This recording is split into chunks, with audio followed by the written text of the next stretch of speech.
प्यारे हाजिरीन, रबीउल अव्वल मास चलছে। রাসূল করিম সাল্লাল্লাহু আলাইহি ওয়াসাল্লামের জীবনী নিয়ে অনেক মসজিদে আলোচনা চলছে। গোটা বিশ্বের মধ্যেই এই রবিউল আউয়াল নিয়ে সিরাত বিষয় নিয়ে আলোচনা চলছে। কোনো জায়গায় প্রতিযোগিতা হচ্ছে, আবার কোনো জায়গায় এমনিতেই সিরাত নিয়ে আলোচনা চলছে। রাসূলুল্লাহ সাল্লাল্লাহু আলাইহি ওয়াসাল্লামের জন্ম বৃত্তান্ত থেকে শুরু করে রাসূলুল্লাহ সাল্লাল্লাহু আলাইহি ওয়াসাল্লামের রাষ্ট্র পরিচালনা পর্যন্ত এবং ইন্তেকাল পর্যন্ত সময় নিয়ে বিভিন্ন রাষ্ট্রে, বিভিন্ন জায়গায়, বিভিন্ন মহল্লায়, বাংলাদেশেও বিভিন্ন মহল্লায়, বিভিন্ন মসজিদে এই সমস্ত বিষয় নিয়ে আলোচনা চলছে। এটা দ্বীনি আলোচনা চলছে। দ্বীনি আলোচনা, এই আলোচনার মধ্যে যারা বসবে তাদেরও জীবনের গুনাহ মাফ আল্লাহ করে দিবেন, আবার যারা এই আলোচনা করবেন তাদের জীবনের গুনাহ আল্লাহ তাআলা মাফ করে দিবেন। জোরে বল সুবহানাল্লাহ। এত বরকতময় একটি সময়, আর রাসূল করিম সাল্লাল্লাহু আলাইহি ওয়াসাল্লামের জীবনী নিয়ে আলোচনায় মানুষ মেতে উঠেছে।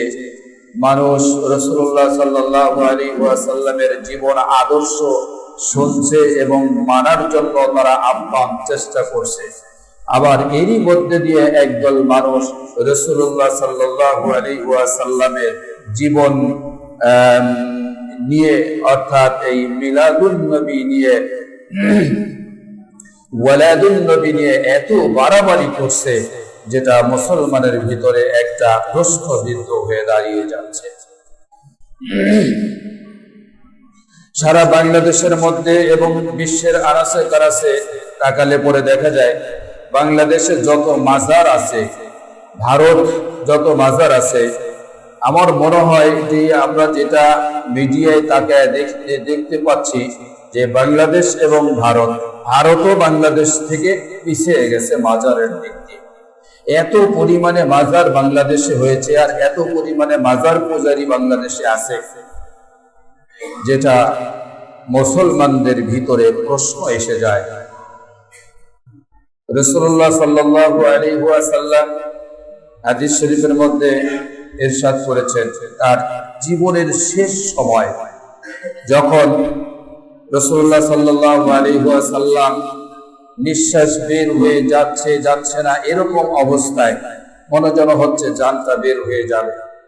আয়েশা সিদ্দিকা রাদিয়াল্লাহু তাআলা আনহা একবার চাদর দিয়ে মাথা ঢেকে দিচ্ছেন, আবার চাদরটা খুলে দিচ্ছেন।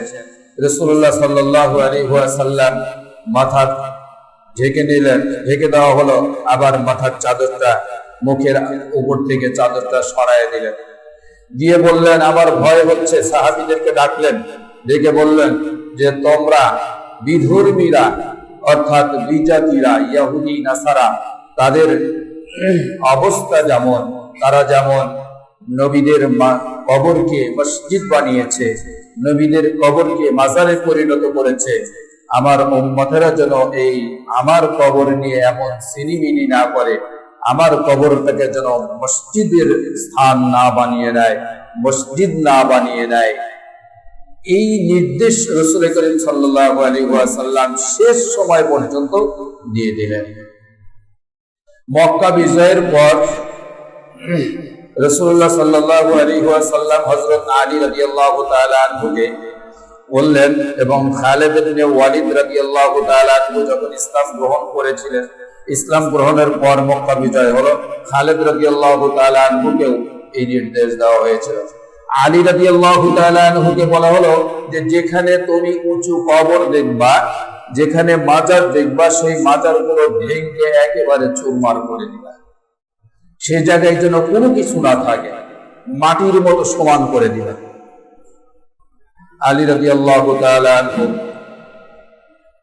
ইহুদি খ্রিস্টানদের যে সমস্ত মাজার ছিল, অর্থাৎ ইহুদি আলেম এবং ইহুদি খ্রিস্টানদের আলেম যখনই ইন্তেকাল করতো তখনই সেখানে একটা মাজার বানায় নিত, উঁচু করে একটা ঘর তৈরি করত, এবং সেই ঘরটা তারা তওয়াফ করত। ওই আলেমের কবরটাকে মাজারে পরিণত করে ওই মাজারের সেজদা দিত, এবং ওই মাজারের চতুর্দিক দিয়ে তারা তওয়াফ করত। এটা ছিল হচ্ছে ইহুদি এবং নাসারা, অর্থাৎ পূর্বের যে কিতাবী আলেমেরা ছিল, ওই আলেমেরা যখন মারা যেত, ওই সমস্ত মানুষ অর্থাৎ ইহুদি সম্প্রদায় এবং খ্রিস্টান সম্প্রদায়, এই দুই সম্প্রদায়ের মধ্যে যে সমস্ত পাদ্রী এবং ধর্মযাজকেরা ইন্তেকাল করত, তারা মারা যাওয়ার সাথে সাথে সেই জায়গাটা যাদের যেখানে তাদেরকে দাফন করা হতো, ওই জায়গাটা তারা উঁচু করে পাকা করত, পাকা করে সেখানে একটা গম্বুজের মতো বড় ঘর করত, ওই ঘরটা তারা তওয়াফ করত এবং ওই কবরের চতুর্দিক দিয়ে তারা সেজদা করত। এটা ছিল হচ্ছে ইহুদি এবং খ্রিস্টানদের কাজ। রাসূলুল্লাহ সাল্লাল্লাহু আলাইহি ওয়াসাল্লাম এগুলো সব ভেঙে দিলেন, এগুলো সব ভেঙে দিলেন, রাখলেন না। আমাদের বাংলাদেশে অনেক ওলি বুজুর্গদের মাজার আছে। ফুরফুরা শরীফের বিশ্বাস হুজুর রাহমাতুল্লাহ আলাইহি যেখানে ইন্তেকাল করেছেন সেখানে একটা করে মাজার তৈরি করা হয়েছে। সেখানে দেখা যায় আমরা গিয়েছি, আমরা সে মাজারে গিয়েছি, দোয়া করেছি। সে সমস্ত মাজারে কোনো সেজদা হয় না। সে সমস্ত ফুরফুরা শরীফের যে মাজারগুলো আছে, ফুরফুরা শরীফের বিশ্বাস হুজুরগণ যে মাজারগুলো তৈরি করেছে, সেখানে কোনো সেজদা চলে না এবং তওয়াফও চলে না। সেখানে কেউ বেশি থেকে বেশি হাত তুলে দোয়া করে, মোনাজাত করে, দোয়া দরুদ করে, এরপরে চলে আসে। কিন্তু এমন কিছু মাজার বাংলাদেশে আছে যেগুলো মাজারে গিয়ে সেজদা না করলে হয় না। ঢাকা শহরে অনেক বড় বড় দার্শনিক কোন একটি করে মাজার আছে যেখানে এত বড় বড় আয়োজন করা হচ্ছে, চতুর্দিক দিয়ে সেজদা করতেছে, নারী পুরুষ একসাথে মেলা জমায়েত। ইসলাম কখনোই এটা মেনে নেয় না। ওই জায়গায় যে মানুষগুলো আছে ওদেরকে ওখান থেকে পিটিয়ে বের করে দেওয়া দরকার। ইহুদি এবং খ্রিস্টান ওদের যেই কাজগুলো ছিল, তেল আবিব শহর থেকে ইসরায়েলের ইহুদি খ্রিস্টানেরা মুসলমানদের মধ্যে এমন একটা দল তৈরি করে দিয়েছে যারা শিরিক বাস্তবায়ন করার জন্য সরল মনা কিছু মানুষের ঈমানটাকে একেবারে নষ্ট করে দিয়ে মাজারের ভিতরে ঢুকায় দিয়ে নারী পুরুষ একত্রিত তারা গান বাজনার মাধ্যম দিয়ে মুসলমানের ধর্মের উপরে চুনকালি লাগাইয়া দিচ্ছে। এজন্য এটা দরকার যে সমস্ত জায়গা শিরিক মুক্ত করার। বিশেষ করে রবিউল আউয়াল যখন চলে আসে, এই রবিউল আউয়াল মাসে এই মাজারে এত তোড়জোড় হয়, এই সিজদাকারীদের, এই ভণ্ডদের এত তোড়জোড় হয়। আমরা এবারও দেখেছি রবিউল আউয়াল 12 তারিখ মিছিল বের করা হয়েছিল। এই এলাকায় হয় নাই, কিন্তু ওয়ারাইসিয়া তরিকা আছে আমাদের এলাকার মধ্যে, ওয়ারাইসিয়া তরিকা আছে। এই ওয়ারাইসিয়া তরিকার মানুষেরা এবারও মিছিল বের করেছে, মিছিল করেছে রবিউল আউয়ালে। সেখানে স্লোগানও দিয়েছে, মিছিলে যারা অংশগ্রহণ করবে তারা হলো আশিকে রাসূল, আর যারা মিছিলে অংশগ্রহণ করবে না তারা হলো নবীর দুশমন। আমরা তো কেউ মিছিল অংশগ্রহণ করিনি, নাকি ভাই? করেছেন আপনারা? তো আমরা কি সবাই নবীর দুশমন হয়ে গেলাম? আর এই বাংলাদেশে কয়েকটা জায়গায় এই মিছিল বের করা হয়, আর বাকি জায়গায় মিছিল করা হয় না। বাকি জায়গায় কোনো মিছিল হয় না, 5 ওয়াক্ত নামাজ হচ্ছে এবং পরিপূর্ণ দিনের উপরে চলা হচ্ছে। আমরা তাদের কাছে বাতিল হয়ে গিয়েছি, বিশ্বের সকল মানুষ বাতিল হয়ে গেছে। সৌদি আরবে যেখানে খোদ কুরআনুল কারীম নাজিল হয়েছে, রাসূল করিম সাল্লাল্লাহু আলাইহি ওয়াসাল্লামকে যেখানে আল্লাহ রাব্বুল আলামিন প্রেরণ করেছিলেন, সে মদিনায় তো বোঝার দরকার ছিল যে 12ই রবিউল আউয়াল যেদিন হবে, রবিউল আউয়ালের 12 তারিখে গোটা আরব জাহান মিছিলে ভরপুর হয়ে যেত, নাকি বলেন? তাও তো হয় নাই। সাহাবীদের আমলেও একটা মিছিল হলো না, তাবিঈদের আমলেও একটা মিছিল হলো না, তাবিঈদের আমলেও একটা মিছিল হলো না, অনুষ্ঠানও হয় নাই। রাসূলুল্লাহ সাল্লাল্লাহু আলাইহি ওয়াসাল্লামের জন্ম এবং মৃত্যু বার্ষিকী নিয়ে অনুষ্ঠানও হয় নাই। রাসূলুল্লাহ সাল্লাল্লাহু আলাইহি ওয়াসাল্লামের ইন্তেকালেরও প্রায় 6 থেকে 700 বছর, মানে 6.5 থেকে 700 বছর হবে, এত দূরে এসে এই অনুষ্ঠানগুলো শুরু হয়েছে। তাহলে কি আগে রাসূলুল্লাহ সাল্লাল্লাহু আলাইহি ওয়াসাল্লামের সাহাবীরা ভুল করেছিলেন? যে তাদের ভিতরে মনে হয় ইশকে মোহাব্বত ছিল না, রাসূলুল্লাহ সাল্লাল্লাহু আলাইহি ওয়াসাল্লামের প্রতি ইশক ও মোহাব্বত ছিল না, আশিকরা ছিলেন না? এই পরে এসে এত দরদ, এত ভালোবাসা উঠেছে রাসূলুল্লাহ সাল্লাল্লাহু আলাইহি ওয়াসাল্লামের উপরে যে মিছিল না করলে ঈমান থাকবে না। এগুলো সব বানোয়াট। এদের অনুসরণেও যাওয়া যাবে না, এদের কাছেও যাওয়া যাবে না। রাসূলুল্লাহ সাল্লাল্লাহু আলাইহি ওয়াসাল্লামের জীবন জন্ম নিয়ে সোমবারের দিন রাসূলুল্লাহ সাল্লাল্লাহু আলাইহি ওয়াসাল্লাম রোজা রেখেছেন। সাহাবীরা জিজ্ঞেস করছেন, ইয়া রাসূলুল্লাহ সাল্লাল্লাহু আলাইহি ওয়াসাল্লাম, আপনি সোমবারের দিন রোজা রাখেন কেন? সাহাবী রাসূলুল্লাহ সাল্লাল্লাহু আলাইহি ওয়াসাল্লাম বলছেন, এই সোমবারে আমার জন্ম হয়েছে, এজন্য আমি সোমবারে রোজা রাখি। এত আশিকি রাসূল একদিনও তো সোমবারে রোজা রাখেন না রাসূলুল্লাহ সাল্লাল্লাহু আলাইহি ওয়াসাল্লামের জন্ম বার্ষিকী হিসেবে।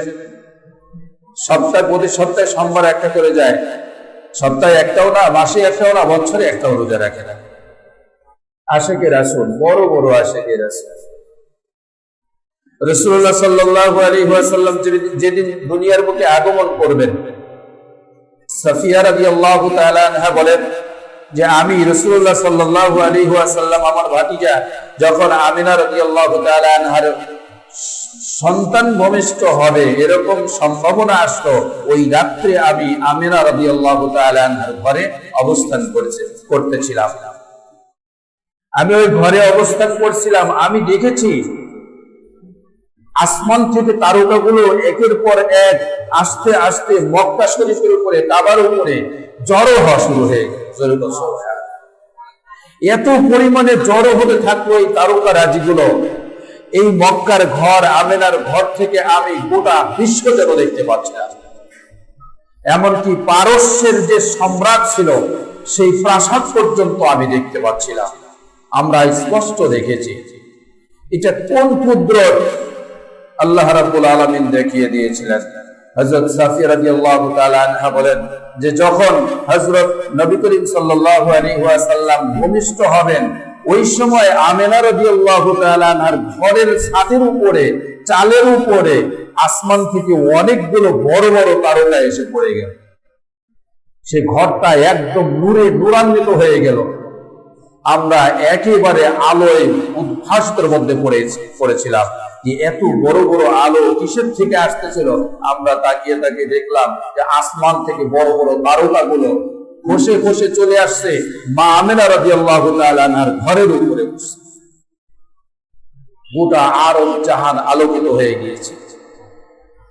মুহাদ্দিসিন ইকরামগণ ব্যাখ্যা করেছেন, আসমান থেকে তারকারাজিগুলো যখন খসে পড়তেছিল, আসমান থেকে এসে যখন কাবার উপরে পড়তেছিল, তাদের একটা ব্যাখ্যা করেছেন যে এই আসমান থেকে আলো এসে যেমন জমিনটাকে একদম নূরে নূরান্বিত করে দিয়েছেন, রাসূলুল্লাহ সাল্লাল্লাহু আলাইহি ওয়াসাল্লাম দুনিয়ার বুকে আসবেন, নবুয়ত পাওয়ার সাথে সাথে গোটা পৃথিবীটাই শিরিক মুক্ত করে দিবে।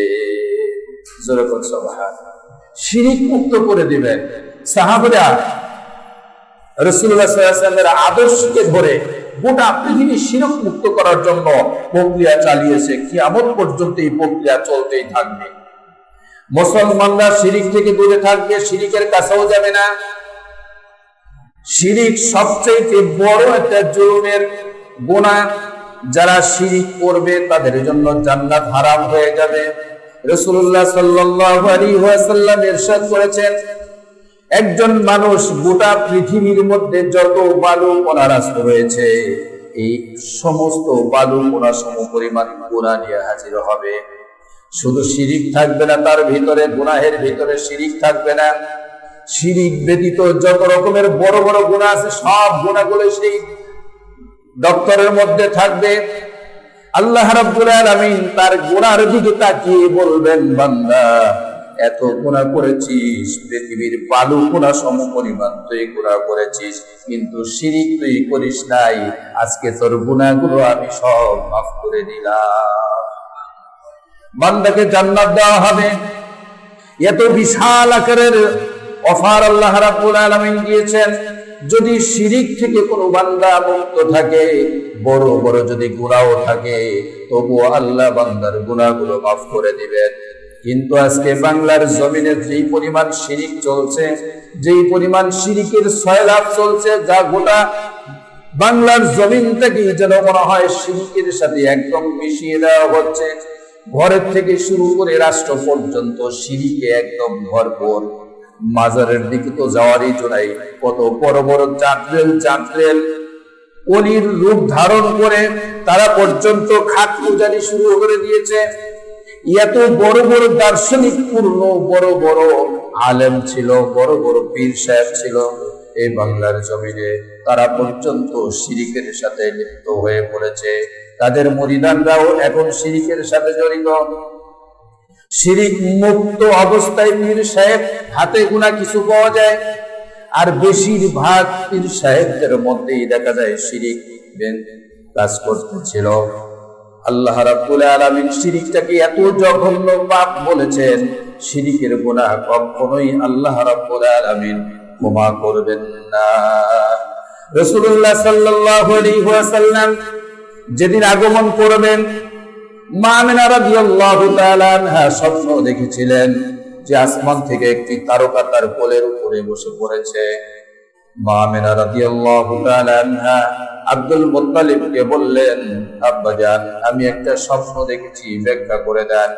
কি স্বপ্ন দেখেছো?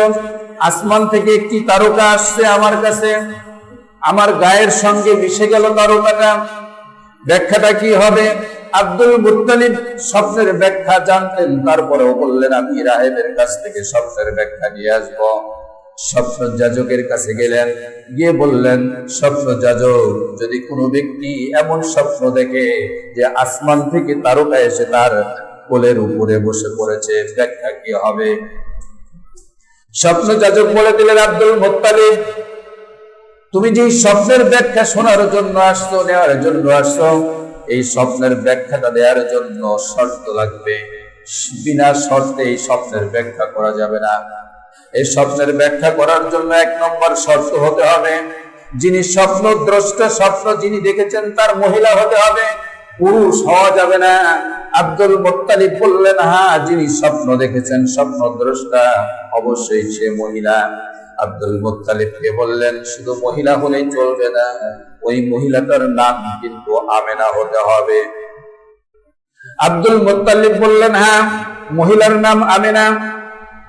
স্বপ্ন যাজক বললেন, শুধু আমেনা হলেই হবে না, তার বিবাহিত হতে হবে।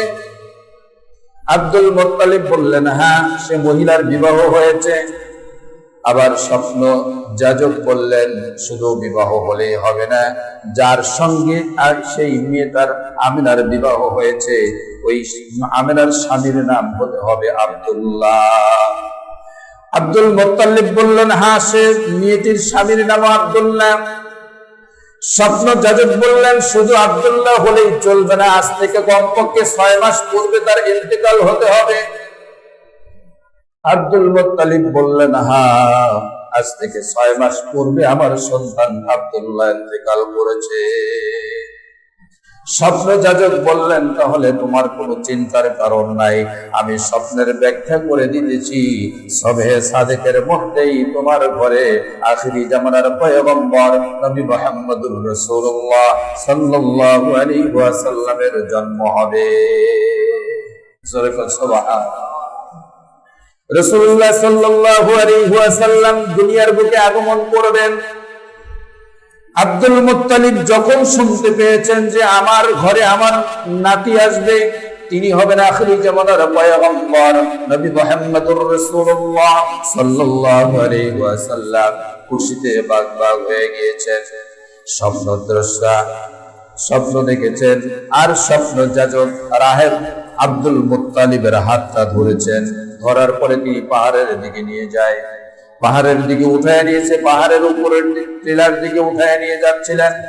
যখন লাল একটা তারকা দেখা দিয়েছেন, চোখে পড়েছে, ওই যে আকাশের মধ্যে গায়ে দেখো, আকাশের গায়ে একটা লাল তারকা দেখা যায়, রক্তের মতো লাল তারকা।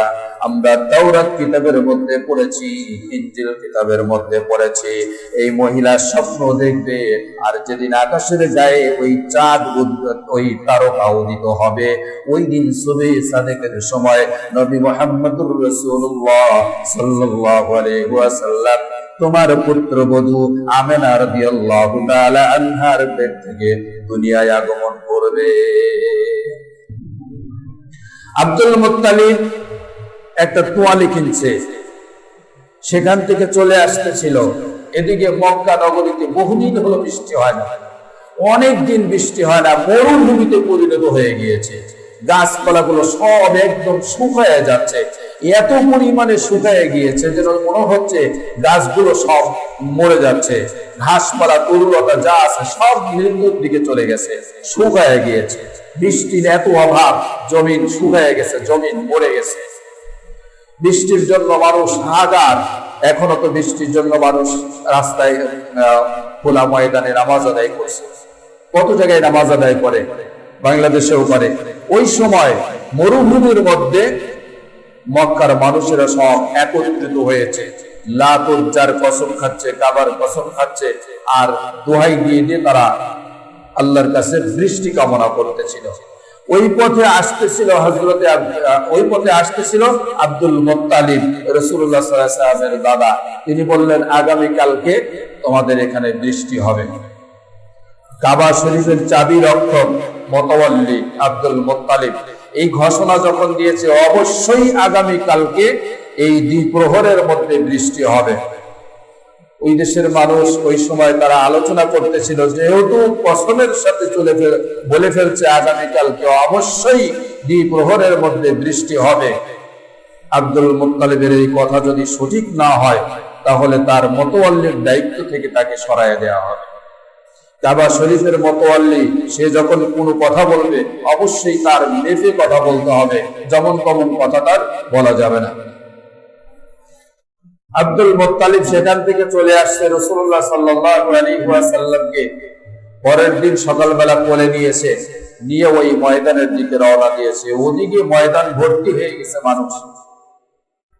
রাসূলুল্লাহ সাল্লাল্লাহু আলাইহি ওয়াসাল্লাম শিশু দাদার কোলে রয়েছে, আব্দুল মুত্তালিব ময়দানের দিকে যাচ্ছে। আর মক্কার মানুষ দেখতেছে যে আব্দুল মুত্তালিব বৃষ্টি দেওয়া বাদ দিয়ে, বৃষ্টি আনা বাদ দিয়ে একটা বাচ্চা সন্তান কোলে করে নিয়ে আসছে। আসুক দেখি কি করা যায়, কি হয়। আব্দুল মুত্তালিব ওই মানুষদের সামনে গেলেন, যাওয়ার পরে রাসূলুল্লাহ সাল্লাল্লাহু আলাইহি ওয়াসাল্লামকে দু হাতের উপরে নিয়ে আসমানের দিকে উঠায় নিয়েছে। আসমানের মালিককে ডাক দিয়ে বলতেছেন, আল্লাহ আসমানের মালিক, এই সন্তানের মালিক, ও আসমানের মালিক, তুমি এই সন্তানের ওসিলায়, এই আমার শিশু নাতির ওসিলায় আজকে বৃষ্টির ব্যবস্থা করে দাও। বলতে দেরি, ইতিহাসের মধ্যে বর্ণনা করা হয়েছে আব্দুল মুত্তালিব বলার সঙ্গে সঙ্গে অজস্র বৃষ্টি, এত পরিমাণে বৃষ্টি হয়েছে মক্কার জমিনের মাটিগুলো তাজা হয়ে গিয়েছে। সুবহানাল্লাহ। এটা ছিল হচ্ছে রাসূলুল্লাহ সাল্লাল্লাহু আলাইহি ওয়াসাল্লামের জন্ম বৃত্তান্তের বিষয়। অনেক বিষয় আছে জানা, মুহাব্বতের সাথে শোনা এবং মুহাব্বতের সাথে ইশক ও মুহাব্বতের সাথে মানা। মানা বলতে কি, সেগুলো জেনে রাখা, এগুলো মানার বিষয় নয়। এগুলো রাসূলুল্লাহ সাল্লাল্লাহু আলাইহি ওয়াসাল্লামের বরকত, মুজিজা, এটা জানার বিষয়। এগুলো আমাদের জন্য জানা অতীব জরুরি, আমরা জেনে রাখি, কিন্তু মানার বিষয় নাই। এখানে মানার কিছু নাই। মানার বিষয় হলো মদিনার জীবনটা হলো মানার বিষয়। বাকি আলোচনা ইনশাআল্লাহ আগামী জুমায় চেষ্টা করব, আল্লাহ যদি হায়াতে বাঁচিয়ে রাখে। প্রশ্ন আসছে, জানাজার নামাজে সূরা কিরাত পাঠ করা যাবে কি? জানাজার নামাজে সূরা কিরাত পাঠ করার বিষয় নিয়ে মতানক্য আছে। আসলে মতানক্য যে কোন জায়গায় থেকে ছড়ায় আর মতানক্যটা যে কোন জায়গায় থেকে হয়, এটা তো আমরা সবাই জানি, কম বেশি সবাই জানি। যখনই আমরা কোনো লামাযহাবী জানাজায় ময়দানে যাই, তখনই দেখি যে সেখানে সূরা কিরাত জোরে জোরে পড়া হয় এবং ঘোষণাও দেওয়া হয়, যদি সূরা কিরাত পড়া না হয় তাহলে জানাজার নামাজ আদায় হবে না, সঠিক হবে না। আসলে কোরআন এবং সুন্নাহ কি বলে? রাসূলুল্লাহ সাল্লাল্লাহু আলাইহি ওয়াসাল্লামের জীবদ্দশায় অসংখ্য জানাজা নামাজ হয়েছে।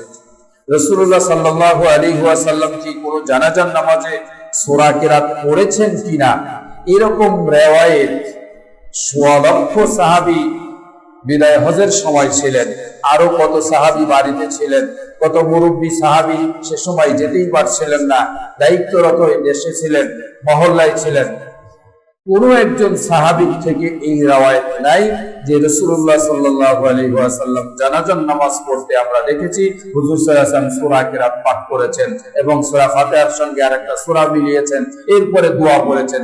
এরকম কোন হাদিস আজ পর্যন্ত পৃথিবীর কোন শায়েখ, কোন মুহাদ্দিস খুঁজে পায় নাই। একটা হাদিস আছে আব্দুল্লাহ ইবনে আব্বাস রাদিয়াল্লাহু তাআলা আনহু থেকে। এই আব্দুল্লাহ ইবনে আব্বাস রাদিয়াল্লাহু তাআলা আনহু, তুলাইহা রাদিয়াল্লাহু তাআলা আনহু, তিনি বলেন আব্বাস রাদিয়াল্লাহু তাআলা আনহু একটি জানাজা নামাজ পড়লেন।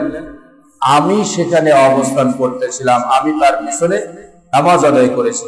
আর তুলাইহা রাদিয়াল্লাহু তাআলা আনহু ইনি রাদিয়াল্লাহু রাহমাতুল্লাহ আলাইহি, ইনি হলেন সেই তাবিঈদের মধ্যে বিচক্ষণ একজন তাবি এবং রাবি। অনেক হাদিস তিনি সংগ্রহ করেছেন এবং বর্ণনা করেছেন সরাসরি সাহাবীদের কাছ থেকে। মানে রাসূলুল্লাহ সাল্লাল্লাহু আলাইহি ওয়াসাল্লামের পরেই সাহাবী, এই সাহাবীদের কাছ থেকে তুলাইহা রাদিয়াল্লাহু রাহমাতুল্লাহ আলাইহি তিনি হাদিস সংগ্রহ করেছেন।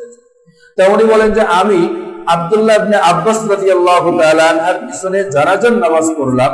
আব্দুল্লাহ ইবনে আব্বাস রাদিয়াল্লাহু তাআলা আনহু জানাজার নামাজে সূরা ফাতিহা পাঠ করলেন এবং সূরা কিরাত পাঠ করলেন।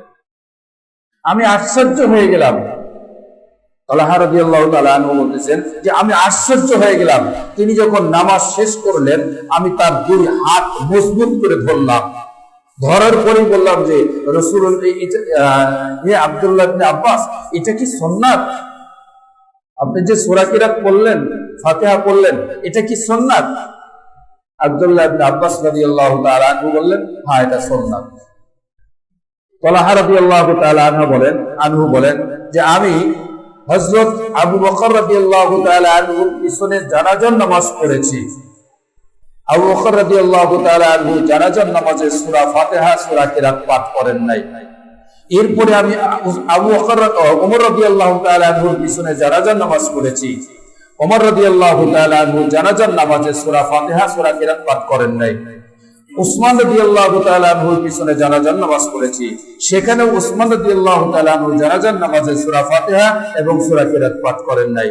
আলী রাদিয়াল্লাহু তাআলা আনহুর পিছনে নামাজ পড়েছি জানাজার নামাজ, সেখানে আলী রাদিয়াল্লাহু তাআলা আনহু সূরা ফাতিহা এবং সূরা কিরাত জানাজার নামাজে পাঠ করেন নাই। আবু হুরায়রা রাদিয়াল্লাহু তাআলা আনহু থেকে হাদিস বর্ণিত, বুখারী শরীফের মধ্যে হাদিসটি স্পষ্টভাবে বর্ণনা করা হয়েছে। আবু হুরায়রা রাদিয়াল্লাহু তাআলা আনহু বলেন রাসূলুল্লাহ সাল্লাল্লাহু আলাইহি ওয়াসাল্লামের পিছনে আমি জানাজার নামাজ পড়েছি। তাকে একজন প্রশ্ন করেছে, একজন তাবী আবু হুরায়রা রাদিয়াল্লাহু তাআলা আনহুকে প্রশ্ন করেছে যে রাসূলুল্লাহ সাল্লাল্লাহু আলাইহি ওয়াসাল্লামের জানাজার নামাজ কেমন ছিল? অর্থাৎ সেই তাবী ছিল আবু তুলাইহা রাহমাতুল্লাহি আলাইহি। অর্থাৎ আব্দুল্লাহ ইবনে আব্বাস রাদিয়াল্লাহু তাআলা আনহুর পিছনে জানাজার নামাজ আদায় করেছেন, তিনি সূরা ফাতিহা পাঠ করেছেন। এটা তার ভিতরে একটু সন্দেহ ছিল, কিন্তু সাহাবী তার সঙ্গে কোনো রকমের কথা বলেন নাই যে আমি তো কোনোদিন এইরকম কথা শুনি নাই যে জানাজার নামাজে সূরা ফাতিহা পাঠ করতে হয়। এমনটা কিন্তু আব্দুল্লাহ ইবনে আব্বাস রাদিয়াল্লাহু তাআলা আনহুর সামনে এই তাবী বলেন নাই। ভদ্রতা এবং খুব সম্মান, অতি সম্মান, তিনি রাসূলের সাহাবী, তিনি যা করবেন আমরা তা পারবো না। আবু হুরায়রা রাদিয়াল্লাহু তাআলা আনহু বললেন যে রাসূলুল্লাহ সাল্লাল্লাহু আলাইহি ওয়াসাল্লামের জানাজার নামাজটা কেমন ছিল? আবু হুরায়রা রাদিয়াল্লাহু তাআলা আনহু বললেন আমি তোমাদেরকে রাসূলুল্লাহ সাল্লাল্লাহু আলাইহি ওয়াসাল্লামের জানাজার নামাজ কেমন ছিল আমি আদায় করে দেখিয়ে দেব। রাসূলুল্লাহ সাল্লাল্লাহু আলাইহি ওয়াসাল্লাম জানাজার নামাজে দাঁড়াতেন। প্রথমে তিনি হামদ ও সানা পাঠ করতেন, এরপরে প্রথমে তাকবীর দিতেন, প্রথম তাকবীরে হাত উত্তোলন করতেন, রাফে দাইন করতেন। দ্বিতীয় তাকবীর বলার সাথে সাথে রাসূলুল্লাহ সাল্লাল্লাহু আলাইহি ওয়াসাল্লাম সানা পড়তেন, হামদ ও সানা। দ্বিতীয় তাকবীরে হাত উঠাতেন না, এরপর রাসূলুল্লাহ সাল্লাল্লাহু আলাইহি ওয়াসাল্লাম দরুদ পাঠ করতেন। তৃতীয় তাকবীরে হাত উঠাতেন না। রাসূলুল্লাহ সাল্লাল্লাহু আলাইহি ওয়াসাল্লাম দোয়া পাঠ করতেন, আল্লাহুম্মা গফির লি হাইয়িনা ওয়া মাইয়িতিনা ওয়া শাহিদিনা ওয়া গায়িবিনা ওয়া সাগীরিনা ওয়া কাবীরিনা ওয়া যাকারিনা ওয়া উনসানা, আল্লাহুম্মা মান আহইতাহু মিন্না ফাআহিহি আলাল ইসলাম ওয়া মান তাওয়াফাইতাহু মিন্না ফাতাওয়াফাহু আলাল ঈমান। এই দোয়া পাঠ করতেন, এরপরে সালাত ফেরাতেন, নামাজ শেষ করতেন। বুখারী শরীফের মধ্যে হাদিসটি রয়েছে। এজন্য আবু ইউসুফ মুহাম্মদ রাহমাতুল্লাহি আলাইহি বলেন যে আব্দুল্লাহ ইবনে আব্বাস রাদিয়াল্লাহু তাআলা আনহুর একক সুন্নাত ছিল, একক আমল ছিল। রাসূলুল্লাহ সাল্লাল্লাহু আলাইহি ওয়াসাল্লাম থেকে এই সূরা কিরাতের পুরো হাদিস আমরা পাইনি। অতএব আমরা আবু হানিফা রাহমাতুল্লাহি আলাইহির মাযহাবে, হানাফি মাযহাবে আমরা সূরা কিরাত ব্যতীত আমরা সূরা কিরাত করব না। জানাজার নামাজে শুধু হামদ হবে, দরুদ হবে, এরপরে দোয়া হবে। এটার মাধ্যম দিয়ে জানাজার সালাত শেষ হবে। এটাকেই জানাজার সালাত বলা হয়। আমরা আবু হানিফা রাহমাতুল্লাহির মাযহাবে এই হাদিসের উপরে আমল করি। আশা করি আলহামদুলিল্লাহ আমরা সবাই বুঝতে পারছি, চেষ্টা করি বোঝার জন্য। যদি বোঝায় সমস্যা হয় আমরা আবারও ভালো করে বোঝানোর জন্য চেষ্টা করা হবে। আল্লাহ তাআলা সকলকে আমাদের এই হাদিসের উপরে আমল করার তৌফিক